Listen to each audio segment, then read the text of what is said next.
Bonjour. Carrément, vous entendez ma voix qui fait ouh. Elle se prend pour qui? Calme-toi ma puce. Je suis trop contente de vous retrouver, mais j'ai un problème. Ce qui fait noir. Et attention. Je shoot mon trépied. Il est 3h. Alors déjà on voit pas et on dirait juste que je suis en fond d'écran toute seule. Mais... oh on voit pas. Attendez, je reviens vers vous. Tout ça pour dire une information merdique. 3h25. Il est pas 21h. Mais regardez la météo. Non, c'est catastrophique. Il s'agirait de se calmer. Nouvelle vidéo beaucoup plus calme. Non. Mais pas vlog, etc. Aujourd'hui, j'ai trop envie de vous parler des troubles du comportement alimentaire parce que j'en ai déjà parlé sur TikTok, mais je pense que là, je peux plus parler, plus expliquer et tout. Vous m'envoyez souvent des messages sur Instagram pour me dire coucou, j'ai des troubles du comportement alimentaire ou j'ai une relation malsaine avec la nourriture ou avec mon corps ou avec le sport, etc. Comment t'as fait pour t'en sortir? Parce qu'il faut savoir que j'ai eu des TCA pendant, je pense, environ 3 ans. Donc c'était pas extrêmement long, j'ai jamais été à l'hôpital. C'était quand même très pesant. Est-ce que vous allez entendre avec ce bruit de pluie finalement? Sinon ça met un peu dans le mood dimanche, on papote, petit chocolat chaud, j'ai pas de chocolat chaud, faites comme si, avec une copine à parler, non? Donc j'ai grave envie de vous parler de ça parce que je pense que ça peut aider, même si vous ne me connaissez pas, juste vous êtes là genre à l'aide TCA, comment tu fais pour t'en sortir, comment t'as fait, qu'est-ce qui s'est passé pour toi, est-ce que c'était difficile, est-ce qu'on en guérit un jour, etc. Donc je vais genre je pense vous raconter vite fait parce que je vais pas non plus m'étaler sur mon passé. Mon passé, oh Dieu j'ai des trucs de ouf. Pas du tout. Après j'ai posé une question, enfin je vous ai mis en story Instagram une boîte à questions, je répondrai aux questions à la fin et je pense que je vais juste rapidement genre vous expliquer comment j'en suis sortie, qu'est-ce que j'ai eu comme TCA. Donc trouble du comportement alimentaire pour ceux qui savent pas. Si vous ne savez pas ce que c'est, comme d'habitude, vous avez de la chance. Si vous savez et que vous en êtes victime, si vous en souffrez, je sais pas exactement comment on dit, sachez qu'il y a de l'espoir et qu'on peut tous en sortir. J'ai quand même envie de vous aider si je peux et peut-être juste informer. Bref, c'était long comme intro, 4 minutes 45, il va falloir que je sois concise, que je la boucle, non que je la boucle pas, mais que je parle de manière concise. Pas connue pour ça Alexandra. Hein. Je m'appelle tout le temps Alexandra dans mes vidéos, alors je déteste qu'on m'appelle Alexandra. Je vais essayer d'imager un peu ce que je dis avec peut-être des photos et des trucs si je trouve dans mon téléphone. J'ai jamais eu une très bonne relation à mon corps et je suis sûre à 1000% que mes TCA ont commencé parce que j'avais une mauvaise relation avec mon corps et que je voulais perdre du poids. Je vais parler principalement d'une perte de poids, etc. mais ça peut être aussi pour une prise de poids. Il y a des TCA qui n'ont aucun rapport avec l'apparence physique et comment on se sent dans son corps. Mais moi c'est ce que j'ai vécu, donc c'est de ça dont je vais beaucoup parler dans la vidéo. Il faut sachez que... non, j'arrête. Je suis déjà pas concentrée. Donc j'ai commencé à avoir des TCA je pense en 2020, un peu après le Covid. Je me suis inscrite à la salle de sport pour la première fois de ma vie entière quand les salles ont réouvertes après le Covid. J'ai aimé parce que vraiment j'aime bien le sport de manière générale, j'ai toujours été sportive. J'ai jamais eu une relation genre atroce avec la nourriture. J'étais sportive, je faisais ma petite vie, mes parents me cuisinaient des plats très équilibrés quand on était petit, je me suis jamais trop souciée de tout ça. Puis je grandissais et tout, donc quand on, je sais pas, j'ai l'impression quand on est enfant, on mange à sa faim, on grandit, on fait nos trucs, on s'en fout un peu. Enfin il y a des enfants qui n'ont pas la chance de s'en foutre, mais personnellement je m'en foutais un peu. Voilà, j'avais pas une très bonne relation avec mon corps, par contre à partir du genre collège, même un peu avant, j'avais l'impression d'être un petit peu plus formée que mes copines. J'étais assez musclée parce que j'ai toujours fait du sport et j'ai pas mal de fesses. J'ai toujours l'impression d'avoir voulu perdre du gras alors que quand je regarde les vidéos ou les photos avec du recul, je me dis il y avait rien à perdre. Enfin, je pouvais pas perdre du gras que je n'avais pas. Disons que ce que je voyais n'était pas le reflet de ce que j'étais et je pense que je me comparais à des filles qui avaient des morphologies complètement différentes de la mienne. Donc j'ai commencé à aller à la salle de sport et peu de temps après, en septembre-octobre, j'ai commencé à compter mes calories parce que je sais plus si c'était une copine de l'école qui m'a dit que genre ça pouvait aider et une autre copine qui m'a dit mais attention Manon, je pense que si tu vois cette vidéo tu vas te rappeler aussi, elle m'avait dit attention ça peut très vite monter à la tête les calories etc, fais vraiment attention et je me rappelle quand j'avais mis mon âge, mon poids et tout dans l'application, il m'avait dit un truc en genre 1200-1300 calories à la journée et Manon m'avait dit c'est quand même vraiment pas beaucoup, tu devrais augmenter un peu, enfin et moi j'avais aucune idée et elle avait raison et sauf que l'application me conseillait du coup genre un truc aux alentours de 1400 calories. Pour ceux qui n'y connaissent rien, sachez que pour une personne de mon âge, ma taille, mon poids à peu près, si je m'allongeais là dans mon lit toute la journée, juste pour vivre, il me faudrait aux alentours de 1100-1200 calories pour que mes organes fonctionnent. Juste pour que je respire et que mon corps soit en bonne santé et que tout roule à l'intérieur. Donc vous vous doutez bien pour quelqu'un qui fait du sport tous les jours et qui va à l'école et qui réfléchit, travaille de manière générale, on a besoin de plus que de 1400 calories. Sauf que je ne le savais pas, donc ça a commencé à me monter petit à petit à la tête, où du coup je voulais plus manger des aliments hyper caloriques, je voulais plus manger des aliments transformés, j'étais dans un truc hyper strict.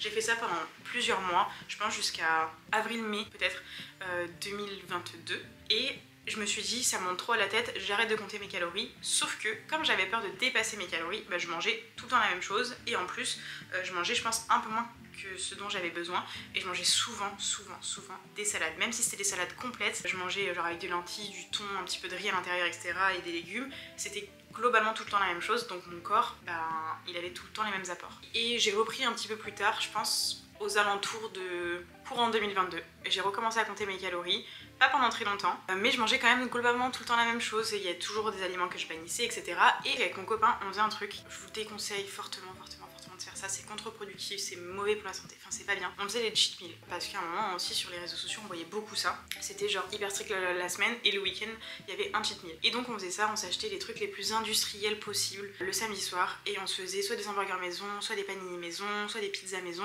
C'était assez rare qu'on commande tout simplement parce que ça coûte cher et qu'on n'avait pas assez d'argent. On faisait un cheat meal, et là, mais je comptais quand même mes calories. Ces moments-là, je mettais dans mon application ce que j'avais mangé, c'est ridicule, mais du coup je pouvais manger des 3000 4000 calories sur cette journée, ce qui est stupide, en plus d'être inconfortable niveau digestion. Du coup ça me déclenchait cette envie de manger hyper strictement, de faire un cheat meal et de recommencer bien, et c'était le début de mes crises d'hyperphagie, parce que je pense qu'à ce moment-là je commençais à faire des crises d'hyperphagie, juste je ne savais pas que c'en était. J'ai arrêté de compter mes calories après ça. Compter les calories ça me saoulait, c'était long, c'était chiant, j'avais l'impression que ça montait trop à la tête, mais en fait c'était déjà dans ma tête, et je continue de regarder les calories des emballages, juste je les rentrais plus dans mon application, et j'essayais de manger le plus de légumes et de trucs qui sont censés être faibles en calories, et les choses les plus riches en calories, soit je les mangeais pas, soit je les mangeais en très petite quantité, et j'ai commencé à retirer complètement des choses dans mon alimentation. Tout ce qui était ultra transformé c'était non, tout ce qui était viennoiserie, gâteaux, chips, tout ça c'était non. Je pense pendant un an, que on va dire mi-2022 à mi-2023, voire un peu plus, je faisais des crises d'hyperphagie, et donc c'était atroce parce que tous les étés, tous les Noëls, tous les moments où c'est plus moi qui choisissais mon alimentation, où c'est pas moi qui cuisinais, etc.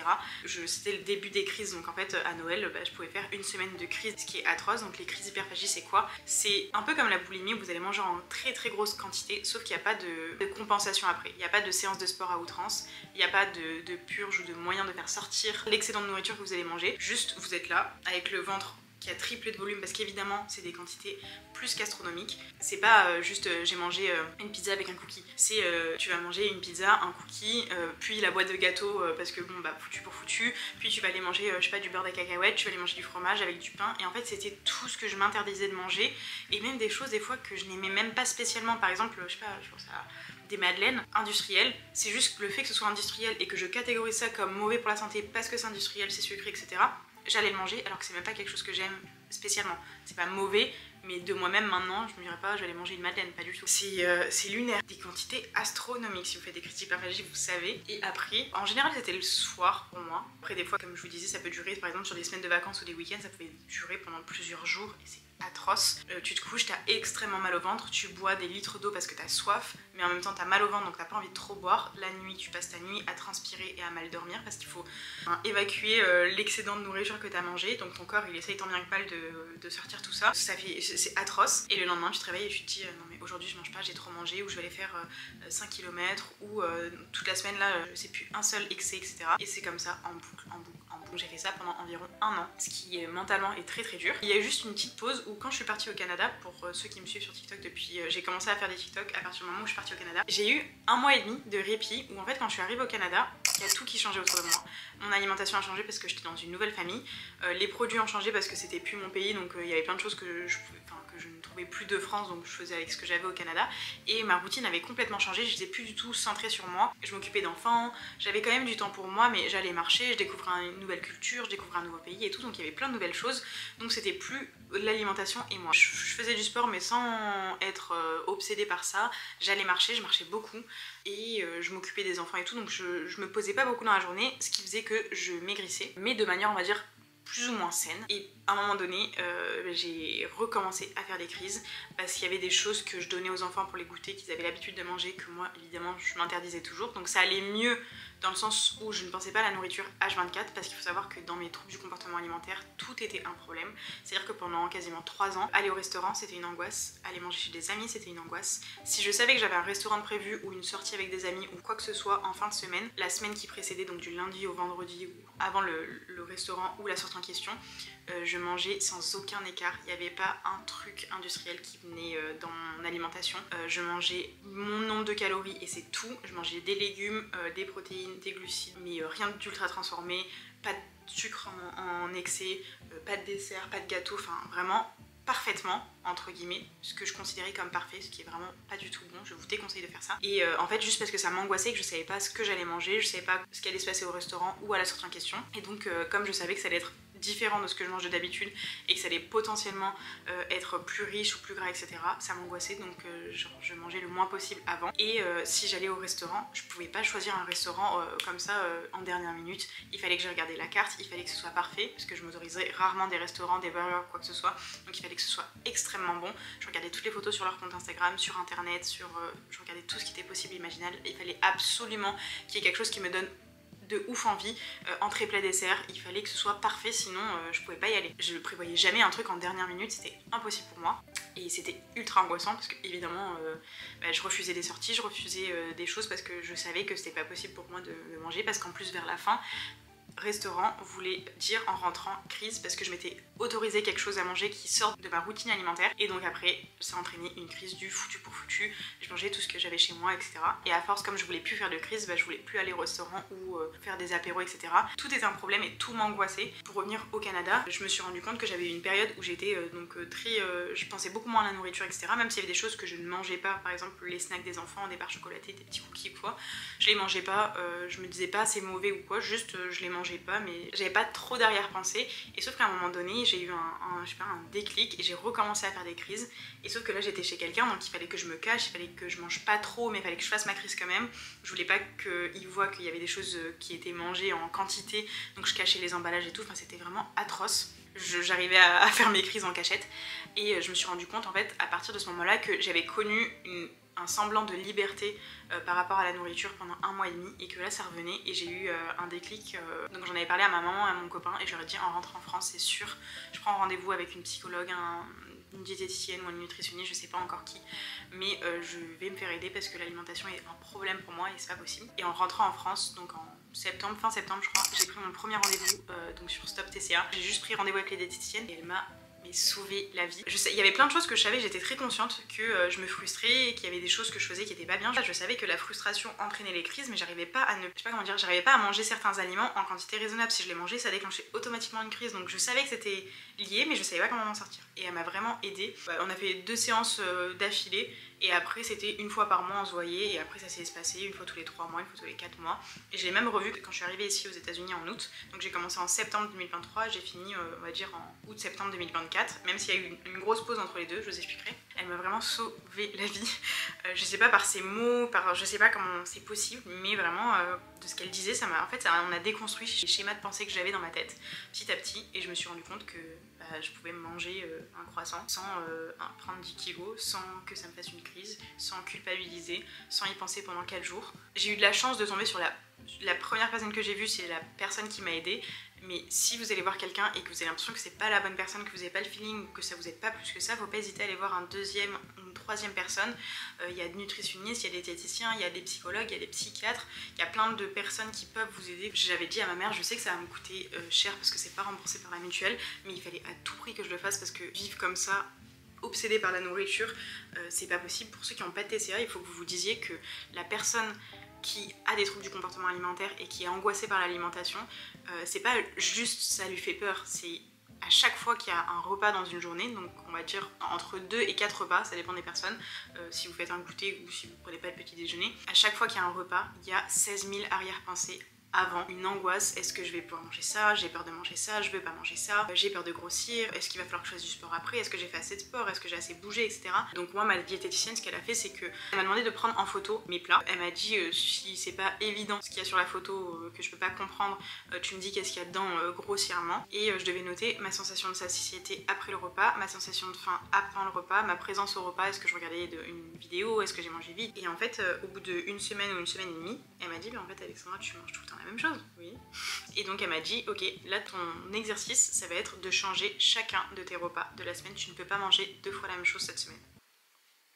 Il fallait que je cherche de nouvelles recettes tout en restant dans une alimentation équilibrée et plus ou moins saine entre grandes guillemets. En fait, en partant de là, j'ai cassé ma routine et on s'est rendu compte que c'était ma routine qui entraînait mes crises. C'est parce que je restais tout le temps dans la même routine, que j'essayais jamais de nouvelles choses, ce qui faisait que j'étais frustrée et du coup qu'ensuite je faisais des crises. Changer toutes mes recettes, ça m'a permis d'avoir de nouvelles saveurs et donc petit à petit j'ai pu intégrer d'autres choses et en discutant avec elle, évidemment c'est pas fait que comme ça. On n'a pas fait beaucoup d'autres exercices mais elle a réussi à déconstruire tous mes schémas de pensée qui me faisaient penser que l'alimentation c'était mon ennemi alors que c'est mon énergie, il en faut. Là vous avez un peu le contexte de ce que j'ai eu, comment je l'ai eu. Globalement c'est parti de je voulais perdre du poids, j'ai installé une application de calories et ça m'a matrixé. Les calories ça m'a matrixé, je m'autorisais plus rien et en fait j'ai été hyper stricte et c'est je pense ma plus grosse erreur. J'essaye de plus en faire un big deal, j'essaye juste de manger équilibré, de manger plein de légumes, de fruits, de protéines différentes, végétales, machin, de plein de féculents différents et de varier au maximum ce que je mange tout en étant assez tranquille, en me faisant plaisir tous les jours parce que pourquoi pas déjà. Je pense qu'en répondant à vos questions, je vais encore développer un peu tout ça et peut-être donner des conseils. Mais la première question, c'est comment as-tu su que tu avais des TCA? Franchement, c'était bêtement, mais je l'ai découvert sur TikTok. J'étais au Canada et c'était de nouveau dans la période où je commençais à faire des crises et il y a un TikTok qui disait, donc c'est une anglophone donc c'était en anglais, mais en gros elle disait quelque chose du style si tu as des crises de binge eating, du coup j'imagine des crises d'hyperphagie, et que le lendemain ou après tu as un énorme sentiment de culpabilité, que le lendemain tu dis ok là je recommence de manière hyper saine, je m'autorise plus rien du tout, je vais faire du sport, machin tout bidule, et que ça recommence et que c'est un cercle vicieux comme ça, t'as potentiellement un trouble du comportement alimentaire. Et c'est là que je me suis rendu compte que j'avais ça, j'avais des sentiments de culpabilité. Le lendemain quand je me réveillais, j'étais là mais c'est pas possible, là je mange plus rien pendant une semaine, je vais faire du sport à outrance, etc. Et en fait c'était une boucle comme ça sans fin. Donc c'est avec un TikTok que je me suis rendu compte que j'avais quelque chose. Et ensuite en rentrant en France, je pense que j'ai fait plusieurs fois des crises sur peut-être 2 semaines. J'ai regardé sur internet troubles du comportement alimentaire, je voulais savoir les différents troubles et j'ai vu sur internet crise hyperphagie, c'était moi. Et donc là j'ai commencé à chercher sur Stop TCA, tout ça, vous connaissez la suite. Une d'entre vous m'a demandé quand commencer à s'inquiéter. Moi je pense qu'à partir du moment où l'alimentation ça devient un stress, t'as peur de manger certaines choses, ou quand tu commences à diaboliser des aliments ou que tu ne veux plus les manger, pas par conviction, par exemple les véganes qui sont véganes pour la cause animale ou environnementale, je pense qu'ils n'ont pas énormément de frustration par rapport à la nourriture, tout simplement parce que c'est par rapport à leurs valeurs. Ils n'ont pas envie de manger telle ou telle chose. C'est comme les personnes, par exemple les musulmans qui ne mangent pas de porc, ils ne sont pas déçus de ne pas manger de porc parce que c'est une conviction. Pareil pour ceux qui mangent cachère, etc. À partir du moment où tu diabolises des aliments, que tu t'interdis des aliments, pas par conviction, mais parce que tu as peur de ce qu'ils peuvent faire sur ton corps, sur ton poids, là, faut commencer à s'inquiéter. Enfin, faut pas le laisser traîner. Pour moi, j'aurais pu aller consulter quelqu'un avant de tomber dans les crises d'hyperphagie. Quand l'alimentation, que ça commençait déjà à être quelque chose de trop angoissant, que tout tournait autour de l'alimentation. J'étais stressée d'avoir un paquet de chips dans mon placard, j'étais stressée d'aller manger chez mes parents, j'étais stressée d'aller manger chez mes grands-parents, chez des amis, le restaurant, tout était un problème. L'alimentation c'est censé être simple. Maintenant, je me pose pas la question de ce que je vais manger sur toute la semaine, je me pose pas la question de ce que je vais manger ce soir, je me dis pas oh mon dieu mais qu'est-ce que je vais manger ou qu'est-ce que j'ai mangé hier, il faut que je mange moins aujourd'hui. Pas du tout. Ou quand tu commences à t'autoriser à manger uniquement parce que t'as marché 10 000 pas ou t'as fait 4 heures de sport. Comment sortir de l'habitude que l'on a pris? On me dit souvent que c'est un déclic, les troubles du comportement alimentaire. Alors moi je suis d'accord, parce que cette vidéo TikTok que j'ai vue, elle m'a fait prendre conscience que j'avais des troubles du comportement alimentaire. Parce qu'avant je m'en rendais pas spécialement compte, je sentais qu'il y avait un problème. Mais cette vidéo TikTok elle m'a vraiment dit genre, je pense que tu as ça. Au début il faut peut-être se forcer, mais le truc c'est que moi j'étais accompagnée de quelqu'un. Si vous avez la possibilité de faire accompagner quelqu'un, faites-le. En fait c'est trop facile quand on est sorti troubles du comportement alimentaire de dire autorise-toi de manger un cookie, autorise-toi de manger des chips ou des pâtes ou je ne sais quel aliment que vous diabolisez. Mais c'est vrai, il faut sortir de sa routine, il faut sortir des calories. Je pense qu'il faut se faire accompagner par un professionnel. Si vous avez encore ces sensations, sensation de faim, sensation de satiété, essayez de manger plus en conscience que vous avez plus faim, vous pouvez arrêter de manger, vous n'êtes pas obligé de finir votre assiette, vous pouvez la garder pour plus tard. Vous n'êtes pas obligé de manger 3 repas par jour si vous n'avez pas faim, même s'il faut faire attention de manger assez quand même. Et petit à petit déconstruire vos schémas de pensée, mais ça je pense qu'il faut le faire que quand on est accompagné par quelqu'un. Et en espérant que tu aies la possibilité, parce que je sais qu'il y a des personnes qui sont mineures, leurs parents ne peuvent pas ou ne veulent pas payer des séances. Il y a des personnes qui n'ont pas les moyens tout simplement. Moi j'essaye tant que faire se peut avec mon contenu de dédiaboliser un peu les aliments, de dédramatiser certaines choses. Il faudrait que je refasse plus de What I Eat in a Day parce que je sais que ça aide beaucoup de personnes. Même s'il y a des gens qui doivent se dire, tu regardes quelqu'un manger pendant une journée, t'es complètement tapé. Oui. Déjà ça donne des idées de recettes et en plus ça vous permet de déculpabiliser parce que des fois je mangeais beaucoup, des fois je mangeais beaucoup moins. Je vais manger de tout, comme ça je me dis les gens se rendent compte qu'il faut manger quoi. Mes petits toasts sont prêts. Déjà j'adore en ce moment la mangue surgelée. Une nouvelle pâte chanchotière. Délicieux. Il y a une question qui est trop intéressante et ça fait de ouf débat. Est-ce qu'on peut en guérir totalement un jour? Je pense qu'on peut en guérir complètement un jour avec le temps, mais j'ai pas la réponse à 100% puisque moi c'est quand même assez frais. Ça fait qu'en soit un peu plus d'1 an. S'il faut, ça va revenir et... Non, ça reviendra pas. Par exemple, en revenant aux États-Unis, j'avais l'impression d'être de nouveau un petit peu pas très à l'aise avec la nourriture. Pas de là à faire des crises et tout, je faisais pas des crises, mais je sentais que c'était redevenu un peu une angoisse. Et j'ai tout de suite repris rendez-vous avec ma diététicienne et on en a discuté. En une semaine, c'était fini. Donc je pense que je laisserai plus jamais des mauvaises pensées m'atteindre par rapport à la nourriture. Rien qu'à 2 semaines, j'ai été courir, 2-3 semaines, j'ai été courir pour la première fois depuis longtemps. J'aimais bien, mais j'avais arrêté, je sais pas trop pourquoi. Oh non, il est abîmé. Et donc en rentrant de ma course, c'était l'anniversaire des garçons et il y avait un brunch avec tous les amis des garçons à la maison et je savais qu'il y avait des croissants et je me suis dit j'ai pas envie de manger un croissant parce que j'ai pas envie de ruiner ma course et je me suis dit oula, Alexandra t'es mignonne mais cette pensée c'est vraiment pourri, plus jamais tu penses ça. Si t'as envie de manger un croissant tu le manges, si t'as pas envie de manger de croissant tu le manges pas. Ça va pas ruiner ta course, tu mérites de manger un croissant si t'as envie de manger un croissant, que t'aies couru ou pas couru. D'avoir eu des TCA et de savoir quel genre de pensée je pouvais avoir, je suis hyper consciente que si j'ai ce genre de pensée, je me dis non c'est pas des pensées que je vais avoir. Et j'essaie tout de suite de faire le rôle que ce que ma diététicienne me dirait, mais toute seule, et ça marche hyper bien. Et il s'est avéré que j'avais pas envie de ce croissant ce jour-là, donc je n'ai pas mangé de croissant. Est-ce que j'allumerai pas la lumière? C'est mieux? Ouais, c'est mieux.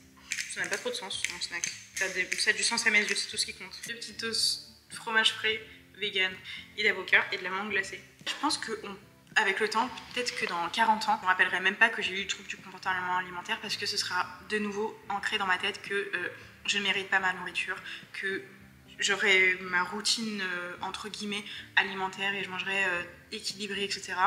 Et j'aurai plus de questions à me poser parce que là déjà j'ai l'impression que je me pose tellement plus de questions par rapport à la nourriture. Il y a plein de trucs où je me dis c'est fou, il y a 1 an t'aurais jamais été capable d'aller au restaurant sur un coup de tête sans regarder la carte de ce qu'il y avait en disant juste tu trouveras bien quelque chose qui te plaît. Il y a plein de choses maintenant où j'y pense plus, même si je pense que j'ai encore des petits restes. Donc je pense qu'avec le temps on peut totalement en guérir, même si les personnes qui ont été atteintes de TCA, à mon avis il faut toujours rester un peu vigilant au cas où. Comme je vous disais, des fois j'ai des pensées qui reviennent et je me dis c'est pas les pensées que je vais avoir et je les écarte. J'ai espoir en tout cas qu'on puisse en guérir un jour complètement et je pense que moi en 1 an le progrès que j'ai fait, je me dis qu'il n'y a pas de raison que dans 5 ans je sois pas complètement guérie. Bon, à quel moment tu t'es dit ou tu prends conscience que tu as des TCA?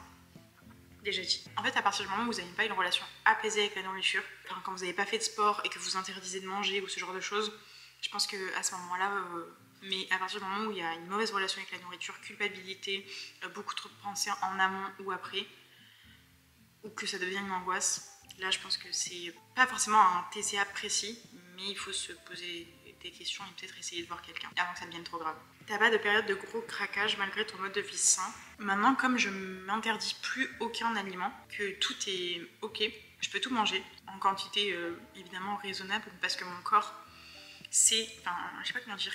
Par exemple aujourd'hui j'ai pas fait de sport, j'ai même pas été marcher, j'ai beaucoup moins faim que si j'avais fait une séance de sport et que j'avais été marcher ou courir, évidemment. J'ai pas de craquage, je sais pas si vous voyez ce que je veux dire. Je m'autorise tout quand je veux, donc j'ai pas besoin de craquer à un certain moment. C'est juste j'écoute mes envies. Tout est en libre service quand je veux. Et donc mon corps et mon cerveau sont apaisés à l'idée de se dire ok, elle mange ce qu'elle veut quand elle veut. Donc on n'a pas besoin de se goinfrer à un moment donné puisque de toute façon on pourra le manger quand on en aura envie.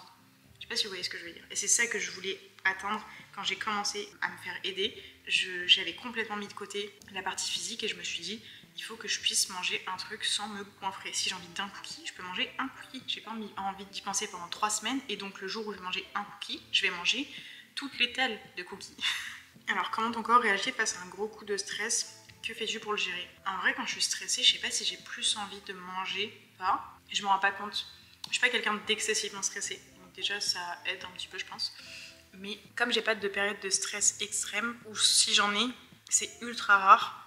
Je sais pas si j'ai vraiment envie de plus manger certaines choses ou non. Si j'ai envie, je mange.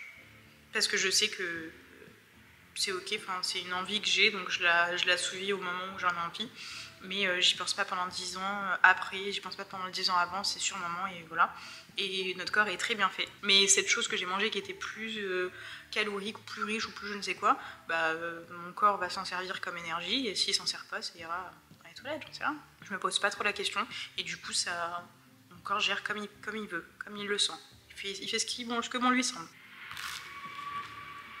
On dirait que je suis à l'aéroport, vous m'entendez?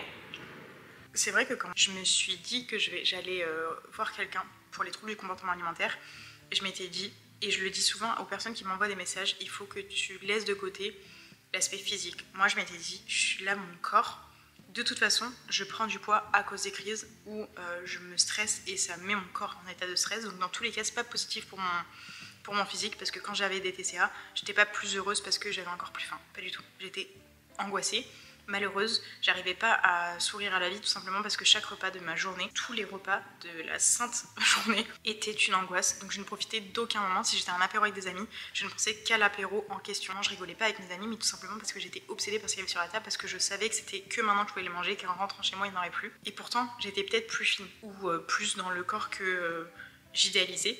Et sur le moment, ce corps-là, je le trouvais pas beau, je le trouvais trop gros, trop gras, trop ci, trop mi. Et je n'étais pas satisfaite de lui non plus. Donc j'étais ni heureuse physiquement, ni mentalement. Quand je me suis dit, ok Alexandra, là tu vas te faire aider, j'ai mis mon aspect physique de côté. Et j'étais là, si je dois acheter des vêtements qui sont plus grands pour que je me sente à l'aise et belle, je le ferai. En attendant, là pour l'instant, ce qu'il faut régler, c'est ma relation avec la nourriture et mon mental. Heureusement que je l'ai fait. J'ai pas pris énormément de poids depuis que j'ai plus de TCA. Et je pense que j'en ai même perdu. Et je continue d'en perdre parce que je suis de plus en plus apaisée avec la nourriture. Contrairement à ce qu'on peut croire, j'ai pas pris énormément en soignant mes TCA. Je crois que j'ai répondu à tout. Et je parle la bouche pleine. Je crois. Ça, c'est votre reminder que vous ne méritez pas votre nourriture. J'ai pas bougé aujourd'hui, c'est bon? Bah, j'ai faim, je mange. C'est délicieux. Me voilà repu. Franchement, je crois que c'est la fin de cette vidéo. J'ai tout dit, j'ai répondu à vos questions. Si vous avez encore des questions, posez-les-moi en commentaire et j'essaierai d'y répondre. Rappelez-vous de ne jamais commenter le physique de quelqu'un ou sa façon de manger, ce qu'il y a dans son assiette, etc. Je pense que je l'ai déjà fait, que je le ferai plus jamais. Et je m'excuse à toutes les personnes à qui j'ai commenté un jour leur façon de manger ou quoi que ce soit parce que j'étais moi-même pas du tout bien avec la nourriture. Donc je pense que j'enviais les gens qui mangeaient tout ce qu'ils voulaient. Ne commentez pas, ça ne sert à rien. C'est chacun son dos, chacun son assiette. Ça regarde que la personne qui le mange. Ça peut être soit hyper vexant, soit hyper traumatisant. On ne sait pas ce que les gens traversent. Donc on ne commente pas. Pareil pour le physique, si vous voyez quelqu'un qui perd du poids ou que ce soit, ça sert à rien de le féliciter parce que peut-être que c'est pas du tout de façon saine. C'est peut-être même pas quelque chose qu'il veut. Une prise de poids, c'est pareil. S'il faut la personne la voulait et le fait de lui dire ah t'as pris du poids, c'est pas ouf. Elle a été contente et du coup là elle se dit voilà. Je ne plais plus aux gens. Essayons ensemble d'être plus bienveillants et plus gentils. J'espère que cette vidéo elle leur a été utile, qu'elle vous aura soit aidé, soit rassuré. Si vous n'avez pas TCA, cette vidéo ça vous aura appris quelque chose. Si vous en avez, sachez que ça vaut le coup de se battre pour ne plus en avoir. Je vous jure que ça vaut le coup. Continuez, il y a espoir, je vous promets qu'on peut en sortir et j'en suis franchement la preuve vivante. C'est incroyable la vie sans TCA. Ça vaut le coup en tout cas de galérer, de payer des docteurs, de payer des personnes qui ne sont pas forcément remboursées parce que c'est votre santé et que la vie est vraiment très sympa quand on se permet de manger tout ce qu'on veut. Reminder, vous ne méritez pas votre nourriture, c'est bon. Peu importe ce que vous avez fait de la journée, que vous ayez passé la journée allongé dans votre lit à regarder une série Netflix ou que vous ayez couru un semi-marathon, vous méritez de manger. Votre corps saura vous demander la quantité dont il a besoin. Si vous avez couru un semi, vous aurez potentiellement beaucoup plus faim que si vous êtes resté allongé dans votre lit, mais c'est ok de rester allongé dans son lit et de ne pas faire de sport pendant 1, 2, 3, 4 jours. Merci. C'est tout pour moi. Je vous retrouve la semaine prochaine dans une nouvelle vidéo. J'espère que cette vidéo vous aura plu, même si c'était un peu plus sérieuse, entre guillemets. Je vous fais des gros bisous. À la semaine prochaine. Bye.